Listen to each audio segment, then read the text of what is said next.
நீங்க எல்லாம் எங்கடா போறீங்க? எங்கடா போறீங்க? ஃபுல்லா டிராபிக். அப்புறம் என்னதான் பண்றது? வேலை இல்லாம எங்க போறாங்க? அதான் வேலையே இல்லாம. மக்களே இப்போ வந்து பாத்தீங்கன்னா நாங்க வந்து கோயிலுக்குள்ள போக போறோம். கரெக்டா கோயிலுக்கு போய்கிட்டு இருக்கோம். இந்த கோயில் என்ட்ரன்ஸ். சோழதேசம் நோக்கி பிரயாணிக்க உள்ளும்.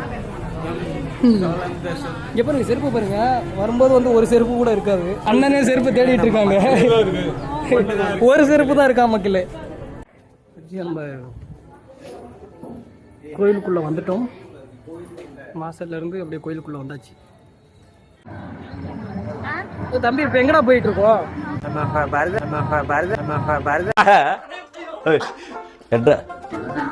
பரதநாட்டியம் ஷோ பார்க்க போறோம். அப்படியே கேமராவை திருப்பி காட்டுங்க. சரி, அப்ப நீ ஆட போலையா? எனக்கு ஆட வரல. நீ ஆடுறன்னு நினைச்சுதான் நான் இங்க வந்தேன்.